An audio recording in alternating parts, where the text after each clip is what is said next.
If you are a leader, you need to figure out how to elicit and coordinate helpful, supportive behavior from the people you are leading, too. Arguably, that is what management is. Yet our reluctance to ask for help means we often don't get the support or the resources we need. Making matters worse, our intuitions about what should make others more likely to help are often dead wrong. Our fumbling, apologetic ways of asking for assistance generally make people far less likely to want to help. We hate imposing on people and then inadvertently make them feel imposed upon. There's an inherent paradox in asking someone for their help. While help freely and enthusiastically given makes the helper feel good, researchers have found that the emotional benefits of providing help to others disappear when people feel controlled, when they are instructed to help, when they believe that they should help, or when they feel they simply have no choice but to help. In other words, a sense of personal agency that you are helping because you want to is essential for reaping the psychological benefits of giving support. When you don't genuinely want to help, there's nothing in it for the helper except getting it over with as quickly and with as little effort as possible. And this simple fact, more than any other, is why I wanted to write this book.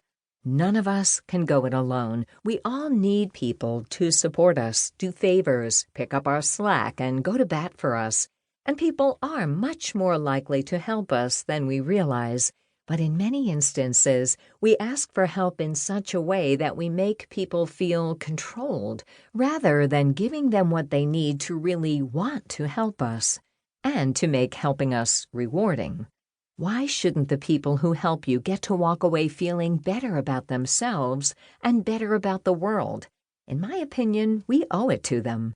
If you are going to ask someone to use their valuable time and effort on your behalf, the least you can do is to ensure that helping you leaves them better off, not worse. But knowing how to get people to want to give you their best and making sure they benefit as much as possible from having helped you is not knowledge we are born with.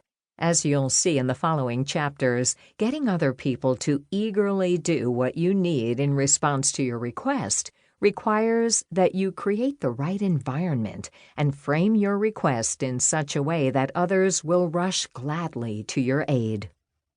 I chose to call this book Reinforcements because there are two senses of the word reinforcement, and each captures something really important about seeking support. A reinforcement is generally defined as the action or process of strengthening, but Google offers these two more specific sub-definitions. 1.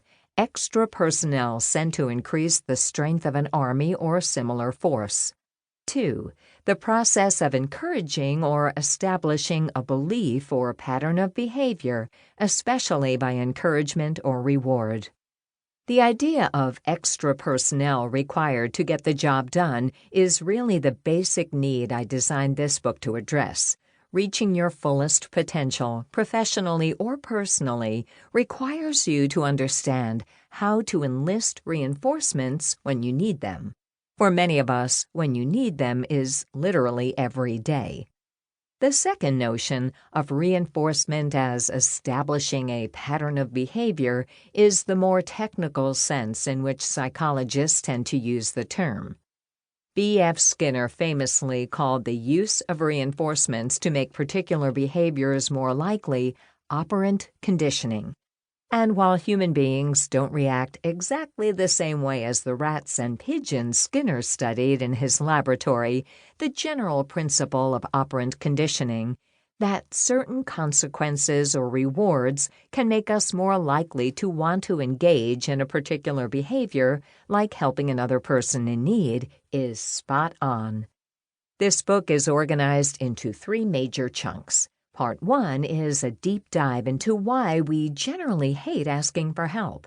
This is the first and major obstacle of seeking help, overcoming the almost universal dread of actually seeking it.